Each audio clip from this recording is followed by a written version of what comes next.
오늘 함께 은혜 받을 말씀은 우리 빌립보서 1장 우리 29절부터 30절 말씀입니다.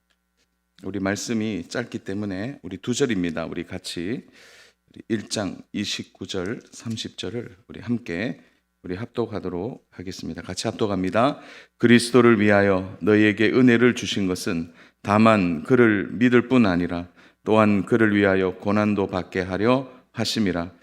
너희에게도 이와 같은 싸움이 있으니 너희가 내 안에서 본 바요 이제도 내 안에서 듣는 바니라. 아멘. 계속해서 이제 제 집분들에게 좀 필요한 말씀들, 이제 은혜에 대한 부분들, 섬김에 대한 부분들, 또 순종에 대한 부분들을 좀 말씀을 통해 좀 나누고 있습니다.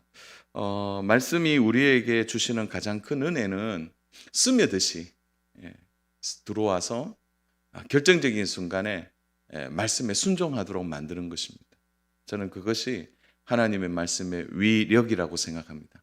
오늘 하나님의 말씀을 들으면서 우리에게 이렇게 큰 은혜를 받았으니 우리가 또 어떤 은혜로 살아야 할지 큰 교훈과 힘을 얻는 귀한 시간 되기를 축복합니다.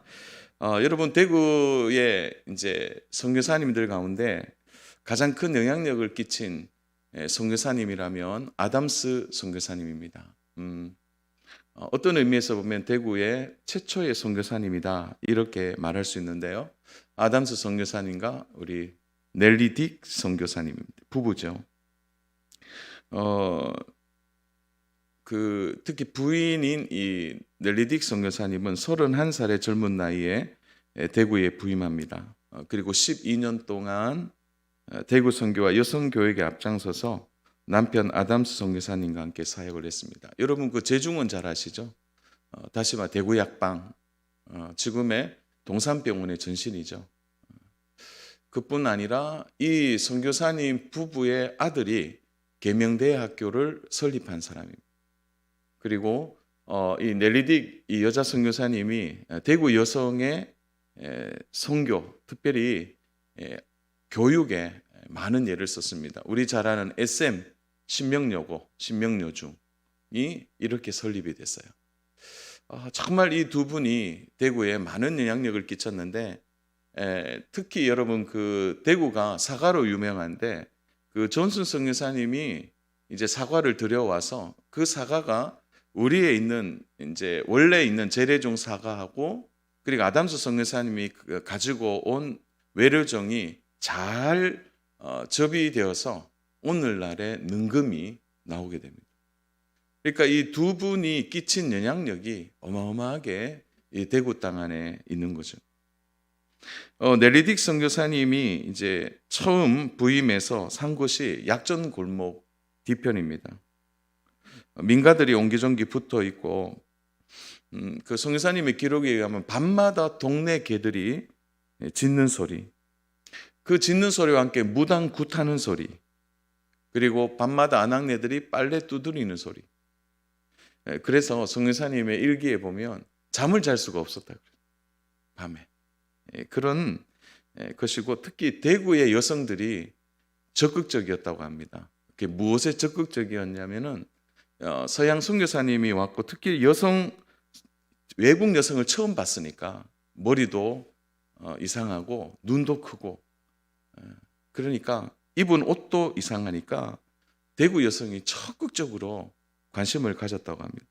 우리 편에서는 적극적인데 선교사님 편에서는 너무 힘이 들었다고 그러죠. 심지어 그 파마 머리 있지 않습니까? 그 짧은 머리를 지나가면 다 만졌다고 그래요. 안수도 안 하는 안수처럼 만졌고 원피스를 입으니까 그 짓궂은 질문들도 많이 했다고 합니다. 어떻게 아기에게 젖을 먹이죠? 그리고 밥 먹는 자리에 와서 옆에 수십 명이 앉아서 구경했다고 합니다. 그 선교사님 입장에서는 괴로운 거죠. 그리고 이렇게 포크로 먹으니까 왜 이제 젓가락으로 안 먹느냐? 심지어는 자다가 눈을 떠보면 서 있어요. 이렇게 보고 있는 것 정도로. 하여튼 좀 대구 여성들이 그렇게 극성이었다고 합니다. 그런 선교사님이 정말 최선을 다해 12년 동안 대구의 선교에 온전히 헌신했습니다. 그러던 중에 1909년에 10월에 이제 아이를 유산하고 그 후유증으로 이제 건강을 완전히 잃게 되고 끝내 회복하지 못했다고 합니다. 이때 이제 임종을 앞두고 아담스 선교사님이 의사잖아요. 최선을 다했는데도 그게 안 되더라는 거죠. 그리고 마지막 임종을 앞두고 그 아담스 선교사님이 넬리딕 선교사님에게 물었다고 합니다. 주님이 가까이 계시는 것 같아요? 이렇게 묻자 그녀는 하늘을 향해 팔을 들고 이렇게 말했다고 합니다. 오, 지금 주님이 보입니다. 그리고 이제 숨을 거두게 됩니다.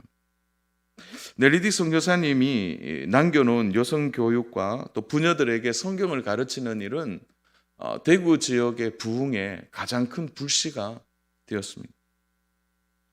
여러분, 그녀의 장례식 때 기록에 의하면 3,000명이 장례식에 참여했다고 합니다. 그리고 운구되는 자리를 계속 따라다녔다고 합니다.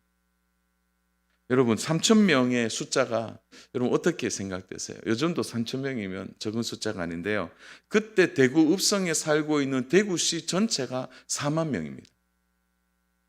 한 4만 명인데 3,000명이 조문객으로 와서 마지막 운구하는 자리 따라갔다면 대구 인구의 10분의 1이 따라온 거죠. 그만큼 어마어마한 사역을 다 하고 12년 동안 진액을 다 쏟고 열매를 맺고 천국에 가셨어요. 여러분, 지금도 그 델리닉 선교사님의 묘가 어디 있느냐? 다시 한번 좀 사진을 보여주실래요? 보여주면 여러분, 그 묘비가 저기 있죠. 저기가 어디 있느냐면 지금 동산병원 안에 있습니다. 서문시장 맞은편 동산병원 안에 지금도 묘비가 되어 있어요. 넬리딕 선교사님이 학생 시절에 순회 부흥회에 참석하면서 그는 하나님의 은혜를 알게 되었습니다. 그리고 전혀 알지 못했던 조선에 들어와서 온전히 자신의 목숨까지 내려놓은 것이죠. 그리고 대구 선교의 어머니가 되었던 것이죠. 사랑하는 여러분, 우리는 역으로 한번 이렇게 질문해 보면 어떨까요? 그것은 이렇게 자신의 목숨을 내어서 불처럼 살다 간 델리닉 선교사님이 이런 사역과 이런 마음을 들여 이 일을 가능하게 한 이유가 뭘까요? 이렇게까지 낯선 나라에, 아무도 모르는 나라에 들어와서 그렇게 극성스러운 사람들 사이에서 온전히 자신의 모든 것을 태우고 끝을 내었다면 그것을 가능하게 만들고 움직이게 한 무엇일까요? 사랑 여러분, 오늘 우리가 읽은 이 본문에서 사도 바울은 이렇게 말하고 있습니다. 여러분, 29절을 보겠습니다. 그리스도를 위하여 너희에게 은혜를 주신 것은 다만 그를 믿을 뿐 아니라 또한 그를 위하여 고난도 받게 하려 하심이라. 바울은 이 모든 일에 대하여 가장 확실한 정답을 알고 있습니다. 그것은 바로 그리스도를 위하여 바로 은혜를 입은 사람이기 때문입니다. 사랑 여러분, 델리닉 선교사님과 아담 선교사님이 이 낯선 땅에 와서 그들이 이렇게 살다 간 생을 마감한 가장 중요한 동력은 바로 그리스도를 위하여 살고자 하는 하나님의 은혜가 이분들에게 부어졌기 때문이죠. 그래서 바울이 항상 이 모든 것을 설명할 때 은혜를 빼고는 설명이 되지 않는다는 거예요. 하나님의 은혜. 그 하나님의 은혜가 아니고서는 이런 일을 할 수 없는 것입니다. 사랑하는 여러분, 한번 생각해 봐요. 하나님 은혜 없이 여러분 우리가 신앙생활이 가능합니까? 종교생활은 가능해요. 종교적 활동은 가능하지만 우리의 영을 동이고 우리의 마음을 움직이게 하는 이 하나님의 은혜가 없다면 여러분 우리가 온전한 신앙생활이 가능할까요? 넬리딕 선교사님이 이렇게 살다 간 것은 하나님의 은혜가 그에게 부어졌기 때문이죠. 한 번 더 얘기하면 한없는 하나님의 은혜, 그 은혜가 그를 이 땅에, 그리고 생명부지의 이 대구 땅에 자신을 들여 온전하게 헌신하여 이 모든 것을 하게 만든 것입니다. 사랑하는 여러분, 하나님의 은혜는 오늘 우리의 삶의 전부라고 말해도 무방하지 않습니다. 여러분, 오늘 새벽부터 이 시간까지 여러분, 오늘 우리가 이렇게 신앙생활을 하고 예배를 드리는 것도 다 뭐예요? 하나님의 은혜가 있기 때문에 가능한 것입니다. 은혜 없이 될 수 있는 일이 아니라는 거죠. 사랑하는 여러분, 이 은혜는 단지 우리의 영적인 만족과 기쁨만 주는 것이 아니라 모든 것을 가능하고 이겨내게 만드는 우리의 삶의 어떤 신앙생활의 필살기와도 같은 것이라고 말할 수 있습니다. 사랑하는 여러분, 은혜가 준 가장 큰 목적이 뭘까요? 은혜가 주는 가장 큰 목적. 그래서 우리가 29절을 다시 한번 보면요, 분명하게 드러나는데요. 그리스도를 위하여 너에게 은혜를 주신 것은, 자, 우리가 은혜를 받았어요. 그 하나님 우리에게 은혜를 주신 것은 다만 그를 믿을 뿐 아니라 첫 번째는 그 은혜가 하는 역할이 뭐죠? 우리를 믿게 만드는 거죠. 하나님의 하신 일을 믿게 만들고, 하나님의 사랑을 믿게 만들고, 하나님이 우리에게 말씀하신 그 모든 것을 믿어서 살도록 만드는 것이 은혜가 하는 일이죠. 여러분, 그런데 이 은혜가 하는 일은 거기서 멈추지 않고요, 더 큰 목적이 있다는 거죠. 29절 끝이에요. 또한 그를 위하여 무엇도 받게 한다는 것이죠. 고난도 받게 하려 함이라. 여러분, 은혜의 큰 목적 중에 하나가 뭐냐면 고난이 언급되고 있습니다. 그게 바울은 알고 있는 거죠. 우리가 하나님의 은혜로 살고 우리가 하나님의 은혜의 동력을 받아 우리가 이 땅에서 살아가는 삶의 내용들과 이 모든 것이 신앙하고 연결되지만 동시에 이 은혜를 주신 큰 목적 중에 하나는 뭐냐? 고난도 그 안에 있다는 거죠. 여러분, 고난을 언급하는 바울의 충고는 매우 현실적인 이야기입니다. 현실적인 말이에요. 왜 현실적인 문제일까요? 여러분, 오늘 사실 우리가 29절부터 30절을 읽었는데 전체 문맥을 좀 들여다보려면 2장으로 넘어가야 돼요. 이게 다 함께 연결되어 있는 구절입니다. 그 현실적인 문제가 2장에서 시작하고 있죠. 여러분, 우리 한 장을 한번 넘겨보세요. 2장 넘겨서 우리 1절부터 4절 우리 같이 합독하겠습니다. 그러므로 그리스도 안에 무슨 권면이나 사랑의 무슨 위로나 성령의 무슨 교제나 긍휼이나 자비가 있거든 마음을 같이하여 같은 사랑을 가지고 뜻을 합하여 한 마음을 품어 아무 일이든지 다툼이나 허용으로 하지 말고 오직 겸손한 마음으로 각각 자기보다 남을 낮게 여기고 각각 자기를 돌봄더러 또한 각각 다른 사람의 일을 돌보아 나의 기쁨을 충만하게 하라. 자, 그러므로라는 이 단어 1절에서, 그러니까 앞에 하나님이 우리에게 은혜를 주신 것은 처음에는 하나님을 믿게 할 뿐만 아니라 고난도 받게 하는 거죠. 그 고난의 내용이 뭡니까? 우리 2장 1절에서 그러므로 그 고난의 내용들을 이야기하고 있는데요. 이 고난의 내용이 어디서 시작됩니까? 여러분 잘 보시면 고난 당하는 대상, 고난을 하는 대상이 공교롭게도요, 한 공동체 안에 있는 형제 자매들이에요. 사랑하는 여러분, 우리가 고난이라는 말을 들을 때 우리가 흔히 이해하는 우리 생각의 틀이 있습니다. 그것은 뭐냐? 우리가 믿음 생활하는데 우리에게 끊임없이 방해하는, 그래서 우리를 손해보게 만들고 예수 믿는 것에 대하여 아주 싫어하는, 그러므로 우리를 차별하고 우리를 나쁘게 대하는, 그래서 뭐 어떤 의미에서는 세상 사람들이 우리의 고난 속에 밀어넣는 대상이 될 수도 있죠. 그것은 우리가 고난이라고 이미 전제하고 있습니다. 그러나 사도 바울이 이 고난을 이야기할 때 그 고난의 안에 그 대상자가 누구인가? 현실적으로 보니까 공동체 안에 있는 사람들이라는 거죠. 공동체 안에 있는 이들이 나를 힘들게 하고 정말 고난을 주는 대상이 된다고 말하는 것이죠. 그래서 사실은 오늘 중요한 우리의 관점 중에 하나가 여기에 있죠. 관계입니다. 관계이죠. 현실적인 교회 생활을 바울이 언급하는 거죠. 어떤 현실적인 얘기를 하는 거예요? 마음을 같이 하지 않는 거죠. 또 다른 뜻을 가지는 것입니다. 그래서 여러분 그 3절을 보시면 이렇게 얘기하죠.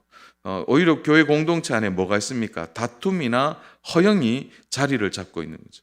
그러니까 바울이 다툼이나 허영으로 하지 말고 라고 하는 것은 세상 사람들이 대상이 아닙니다. 바로 우리 안에.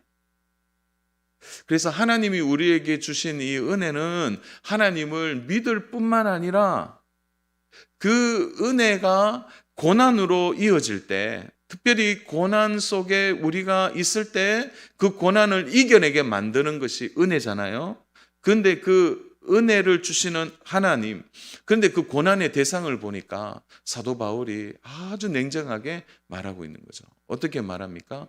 가만히 보니까 외부적인 고난보다, 외부의 하나님을 알지 못하는 사람들의 고난보다 가만히 보니까 공동체 안에서 더 큰 고난이 있더라는 거죠.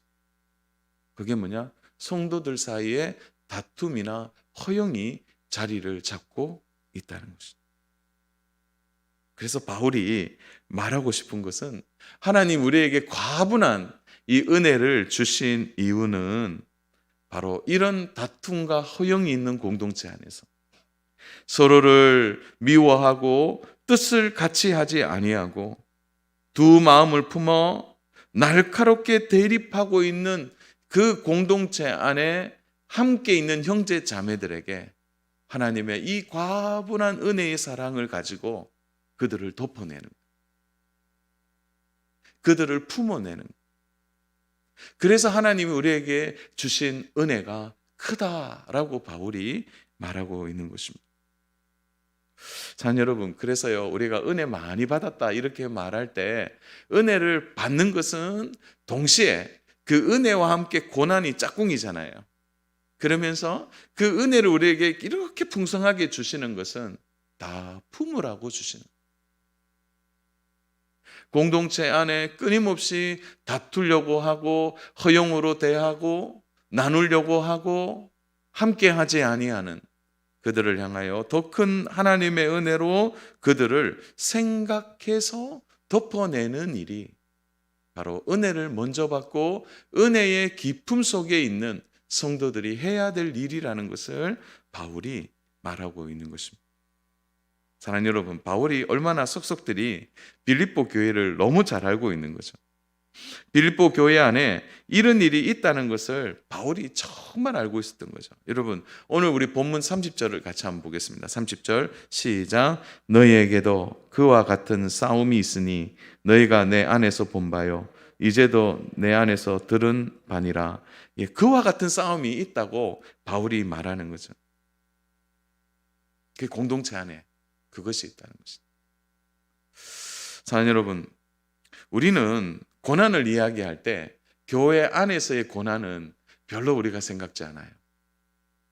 그런데 많은 경우에 공동체가 이 교회 안에서 일어나는 고난 때문에 오히려 더 낙심하고 실족하고 넘어지고 신앙에서 떠나는 일이 얼마든지 있다는 거 기억해야 합니다. 특별히 앞에서 일하는, 그래서 직분을 받아 일하는 재직분들이나 아니면 교사나 그리고 좀 앞에서 은사를 따라 일하는 분들에게 오는 바로 이런 시험들이 다 공동체 안에 있는 거예요. 그래서 하나님이 우리에게 은혜를 주신 것은 단순히 우리의 신앙생활을 유지할 뿐만 아니라 공동체의 이 연약함 속에서 일어나는 이런 관계 속에서 이것을 능히 이겨내고 견뎌낼 것을 당부하기 때문에 바로 우리에게 이 은혜를 주셨다고 말하고 있는 것입니다. 사랑 여러분, 그래서 바울이 사실은 얘기하는 거예요. 세상 사람들에게 우리는 얼마든지 준비되어 있잖아요. 저 사람이 나한테 어떻게 대하는지, 아니면 저 사람이 나에게 이렇게 해서 내가 저 사람 때문에 실망할 거야. 그래서 어떤 관점에서 보면 우리 성도들은 세상 사람들에 대해서는 좀 지혜를 갖고 있는 것 같아요. 원래 세상 사람들이 다 그런 사람들이에요.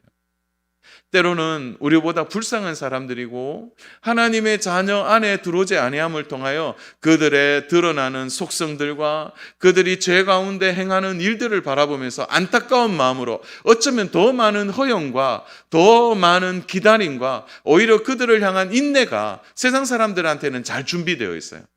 그런데 의외로요, 우리가 하나님의 은혜를 받았지만 안 되는 것이 뭐냐면 바로 우리 교회 공동체 안에 있는 성도들을 향하는 거예요. 그래서요, 성도들을 어떤 일을 할 때 잘 못 기다려줘요. 잘 참지를 못해요. 때로는 그 성도의 모습을 보면서 마음의 준비를 하지 못하는 거예요. 그래서 가끔 이렇게 공동체 안에서 보면 그럴 줄 몰랐다, 그런 말 할 줄 몰랐다. 오히려 세상 사람들이 그런 말 하면 나 준비되어 있어. 어떤 말을 해도 나 준비되어 있어. 개발아, 나 상처 안 받는다. 어차피 이것이 하나님이 세상을 향하여 살아가라고 하는 우리 그리스도인들의 어쩌면 숙명과도 같아. 말해봐도 나는 상처 안 받아. 오히려 너를 위해 기도할 거야. 이게 되는데 이상하게 교회 공동체 안에서 이렇게 함께 신앙생활을 하다 보니까 오히려 잘 안 될 때가 더 많이 있어요. 못 기다려주고 또 때로는 이해를 못할 때가 더 많이 있다는 거죠. 그 바울이 단순히 빌립보 성도들에게만 그렇게 말하는 것이 아니라 오늘 공동체를 이루는 우리 교회 공동체 안에서도 그 말씀을 하고 있는 것입니다.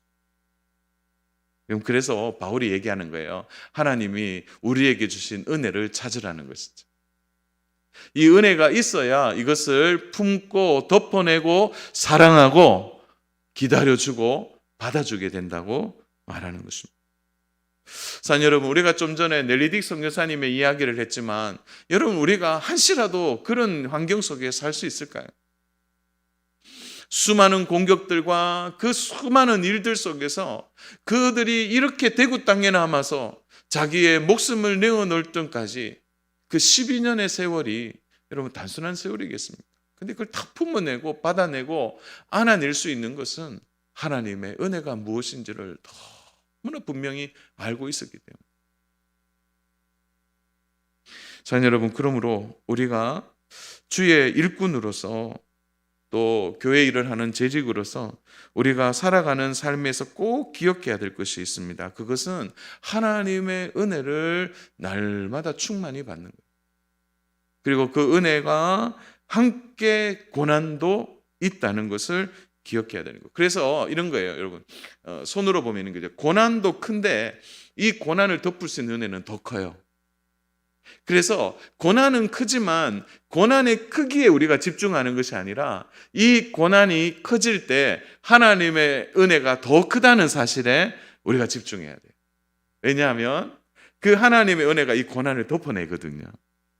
그래서 하나님을 믿고 살아가는 성도들에게 있어서 은혜보다 고난이 더 큰 경우는 없습니다. 못 견디게 하는 거죠. 제가 어느 글을 읽다가 그분이 이제 책을 이렇게 하면서 본인이 이제 선교사로 하나님께 부름을 받았는데 선교사로 살아가는 삶이 힘들다는 걸 아니까 늘 두려움 속에 있었대요. 그러면 이제 순교에 대한 두려움이 있었다는 거죠. 그래서 선배 선교사님께 이렇게 얘기했다 그래요. 선교사님, 제가 선교지에 가서 이렇게 순교를 할 가능성이 계속 제 마음에 남아서 너무 힘들다는 거죠. 그런데 본인이 그런 마음이 들 때 내가 이 순교를 잘 받아들일 수 있을까? 그때 그런 현장에서 내가 과연 진짜 순교의 온전함으로 나아갈 수 있을까? 자기는 그럴 자신이 없다는 거예요. 그런 마음이 너무 크게 든대요. 그래서 선배 선교사님께 그렇게 물으니까 선교 선교사님 너무 단호하게 얘기했다고 합니다. 그릇이 안 되네. 순교할 그릇이 안 된다는 거예요. 하나님은 그 순교마저도 그 순교를 감당할 수 있는 순교보다 더 큰 믿음을 주신다는 거예요. 선교사님이 깨달았던 거예요. 야, 그래 나는 그릇이 작구나. 절대 순교를 안 당하겠다. 그런 마음이 드는 이유가 뭘까요? 오늘날 우리가 교회 생활을 하면서 특히 앞에서 일하는 일꾼들 가운데 이런 염려를 가진 분들이 있어요. 일하다가 상처받으면 어떡하지? 일하다가 혹시나 관계 속에서 힘들어지면 어떻게 하지? 그런 염려와 마음 때문에 그 하나님이 우리에게 주시는 이 고난을 잘 못 이겨내는 분들이 있어요. 그런데 그분들이 가져야 될 가장 큰 것은, 내가 주일을 하다가 현장에서 그런 일을 당할 때 하나님은 더 큰 은혜 주신다는 이런 믿음을 가져야 되는 거죠. 그런 믿음이 없이는 고난을 묵상하고 또 다툼을 묵상하고 관계의 어려짐을 묵상하다 보면 정말 하나님이 주시는 은혜들을 놓치게 되는 것입니다. 자, 여러분, 그래서요, 교회의 좀 재직이나 일꾼들은 좀 담대할 필요가 있습니다. 이 정도 고난을 주시면 하나님 이겨낼 수 있는 큰 믿음을 주시겠구나. 은혜를 주시겠구나. 이런 믿음을 가져야 하는 것이죠. 바울은 영적 아들 디모데에게 어떻게 말합니까? 여러분, 그 디모데 후서 1장 8절에 보면 이런 말씀이 있습니다. 그러므로 너는 내가 우리 주의 증언함과 또 주를 위하여 갇힌 자 된 나를 부끄러워하지 말고 오직 하나님의 능력을 따라 복음과 함께 고난을 받으라. 여러분, 복음과 함께 고난을 받으라가 핵심이 아니고요, 그 앞에 구절이 핵심이에요. 무엇입니까? 복음과 함께 고난을 받아도 이겨낼 수 있게 하시죠. 뭐가요? 오직 하나님의 능력이 있는 거죠. 고난에 앞서 하나님의 능력이 있는 것입니다. 제가 오늘 우리 귀한 성도님들과 함께 말씀 나누면서 제가 일꾼들이나 재직분들에게 정말 당부하고 싶은 것은 뭐냐면, 여러분, 담대하셔야 돼요. 하나님이 그 일을 내게 맡겨주시고 그 일을 하게 하실 때는 더 큰 하나님의 능력을 부어주시고 은혜 주신다는 거예요. 그 믿음 없이는 우리가 고난에 집중하다 보면 넘어지게 되는 것입니다. 여러분, 고난은 고난일 뿐이지 그 고난을 하나님은 더 큰 은혜로 부어주셔서 고난을 통과하게 하신다는 것이죠. 자, 여러분, 성경이 우리에게 언제나 핵심을 말하고 행복을 말할 때 하나님의 은혜를 빼고서는 말하지 않습니다. 여러분, 하나님의 은혜가 있으면 고난도, 그리고 하나님의 은혜가 있으면 주신 직분도 이렇게 너끈히 감당할 수 있게 되는 것이죠. 자, 여러분, 그래서요, 참된 성화가 가는 길, 그러니까 우리가 점점 성숙해 가고 성화되어져 갈 때 참된 성화가 뭐냐 이렇게 묻는다면, 하나님의 은혜를 갈망하는 우리의 마음과 그 갈망하는 우리의 마음을 들어서 움직이는 성령의 역사가 바로 참된 성화라는 거죠. 먼저 제가 쉽게 얘기하겠습니다. 우리가 하나님의 은혜가 필요해요. 그래서 하나님 은혜를 주세요. 하나님, 내가 은혜가 필요합니다. 내가 직장에서도 견디고, 내가 일터에서도 견디고, 교회 공동체 안에서도 견디어내고, 힘을 다해 이 고난을 이겨낼 수 있는 은혜를 달라고 기도하게 되면 성령님이 우리 안에서 역사하신다는 거죠. 그러니까 성령님이 우리 안에서 그런 마음의 소원을 아시고 성령님이 활동하게 될 때, 그 은혜와 성령의 역사가 함께 움직일 때 참된 성화, 성숙해가는 신앙이 이루어지게 된다는 거예요. 그러므로 사랑하는 여러분, 이런 은혜가 있으면 우리 주의 일을 할 수 있습니다. 언제든지 할 수 있습니다. 저는 오늘 우리에게 이 조심해야 될 것은, 이런 하나님의 은혜가 우리에게 부어질 때 이 은혜를 나를 위해서만 사용하는 것, 이기적인 마음으로 이 은혜를 나에게만 적용하고 생활하는 것은 하나님 우리에게 은혜를 주신 이유가 되지 않습니다. 사랑 여러분, 보십시오. 우리가 하나님의 받은 은혜를 우리의 자랑으로 삼고 또 받은 은혜를 내 뜻대로 사용하게 된다면 그 은혜의 확실한 열매는 나타나지 않게 되는 거예요. 어떤 분들은 하나님의 은혜를 많이 받았는데 열매가 없어요. 열매가. 그 이유가 뭡니까? 자기를 위해 사용하기 때문입니다. 여러분, 그래서 우리 4절을 한번 볼까요? 우리 2장 4절. 우리 빌립보서 2장 4절 같이 읽겠습니다. 각각 자기를 돌볼 뿐더러 또한 각각 다른 사람의 일을 돌보아 나의 기쁨을 충만하게 하라. 이 은혜는 반드시 나아가게 되는 거죠. 그래서 우리가 받은 은혜를 가지고 우리 공동체 안에 약하고 부족한 사람을 덮어내고 그들이 연약함 때문에 우리를 찌르는 이 상처를 우리가 이겨낼 뿐만 아니라 그들을 돌보는 자리에까지 나가는 것이 바로 참된 은혜의 삶이라는 거죠. 넬리딕 선교사님이 그 은혜를 알았기 때문에 자신을 찌르는 상처와 고난도 있었지만 그 연약한 대구의 여성들을 품고 그들을 사랑하고 그들을 돌봄을 통하여 아름다운 열매들이 나타나게 되는 것입니다. 여러분, 그래서 가장 위험한 성도다 이렇게 말할 때 그 성도가 누구냐? 바로 은혜는 받았지만 자기를 위해 사는 사람들.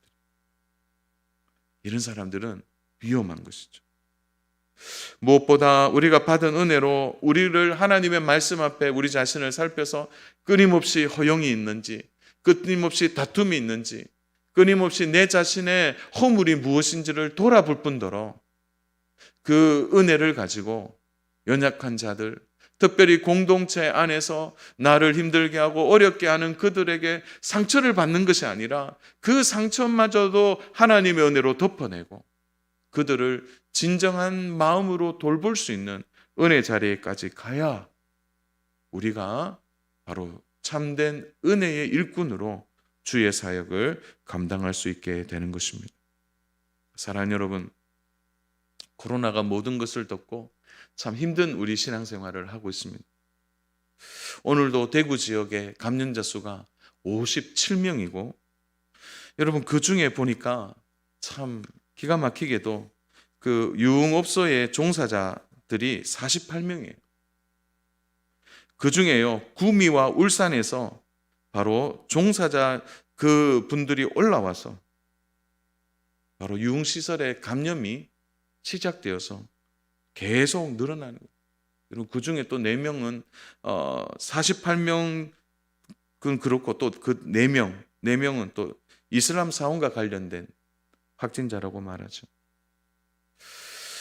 자, 여러분, 오늘 이런 것을 보면서 우리가 세상을 봐도 안타까운데 우리 교회 공동체 안에서 지금도 우리가 서로를 향해서 어쩌면 주일날 참된 교제가 잘 이루어지지 않잖아요. 예배 마치면 다 헤어져야 될 이런 짧은 순간마저도 우리가 삭막한 이 땅에서 잠시의 눈길이라도 따뜻하게 성도들 간에 서로 돌봐주고 한마디 하더라도 따뜻하게 말하고 눈길을 보내더라도 따뜻한 눈길을 보내고 잘 지냈는지, 함께하고 있는지, 함께 기도 제목 나누고 함께 사랑해내려고 애를 쓰고 그 받은 은혜로 그분들의 연약함을 덮어내려고 하는 이 순간순간의 은혜의 움직임들이 우리 안에 있어야 이 코로나 속에서도 공동체가 강건하게 세워질 줄로 믿습니다.